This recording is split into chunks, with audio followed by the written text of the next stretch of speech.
All right, everybody, settle down. All right, here we go. We got another one today. What we're going to be discussing is SCP-1035, Object Class Safe. Special Containment Procedures. SCP-1035 is to be kept at Site-19's Biological Storage Facility while research into its properties continues.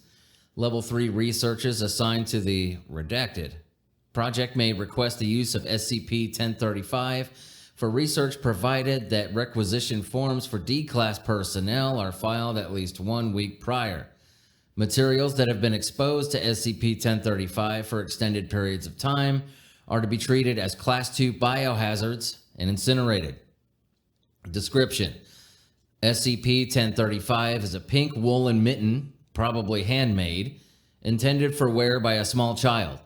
Interviews with the family suggest that another mitten of similar appearance was lost up to months prior to delivery, its current location, and whether it shares SCP-1035's effects is unknown.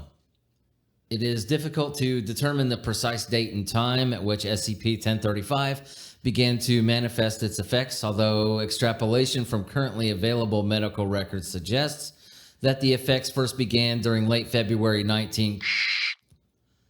SCP-1035 first came to the attention of the Foundation as a result of a Foundation asset embedded at Memorial Hospital, who at the time was investigating a possible data expunged.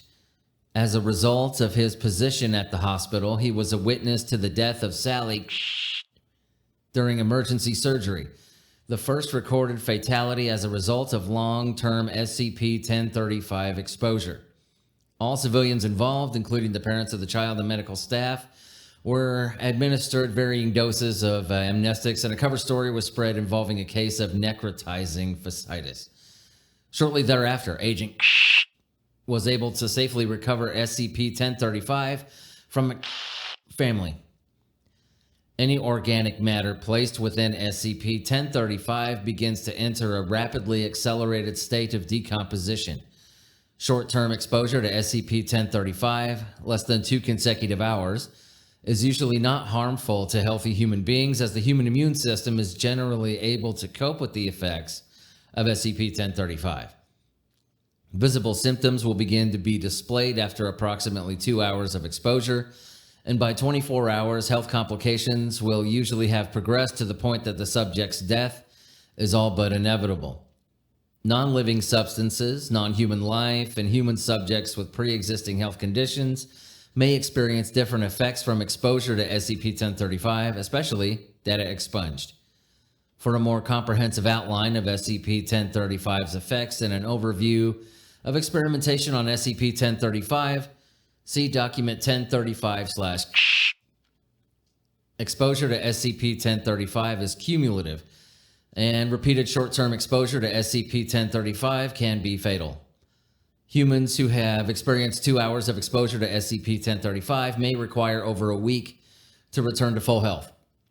The following chart is based on information from Document 1035- and details the typical progression of symptoms in human subjects affected by SCP-1035. Less than 2 hours of exposure. No visible effects. White blood cell counts in affected subjects may fluctuate slightly. Between 2 hours and 4 hours of exposure, subjects report slight tenderness in affected areas. Affected area, especially joints, may appear to be inflamed or swollen. White blood cell count in the affected area plummets. Between 4 and 6 hours of exposure, subjects report discomfort and soreness when attempting to move affected areas. Small patches of the affected area may appear lighter than surrounding areas, possibly as a result of the data expunged. Between 6 and 8 hours of exposure. Open sores begin to develop on affected areas, and any pre-existing injuries become greatly aggravated.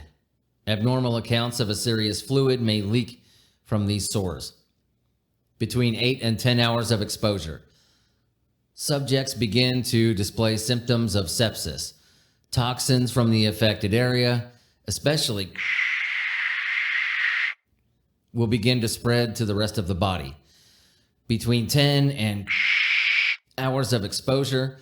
Abnormal fungal growth has been observed in 7% of test subjects at this stage. Subjects may contract various non-fatal illnesses during this stage as a result of immune system failure. Between and hours of exposure, data expunged. More than 24 hours of exposure. Almost total necrosis of affected regions. By this point, the combined effects of septic shock and data expunged will have all but ensured the death of subject. Subjects have survived late-stage SCP-1035 exposure for as long as days following extraordinary life-saving work by medical personnel. Amputation is effective in preventing other body parts from experiencing the effects of SCP-1035. Requests to test SCP-1035 in conjunction with SCP-500 and other medical-based SCPs have been denied. Addendum. Since the writing of this article, additional objects of clothing have been recovered by Foundation agents bearing similar properties to SCP-1035. These objects are awaiting SCP classification and are to be designed SCP-1035-2 through. The original instance of SCP-1035 will be redesignated as SCP-1035-1. The redacted project has been tasked with examining the properties, applications, and source of SCP-1035 instances. All right, folks, that's it. SCP-1035 dismissed.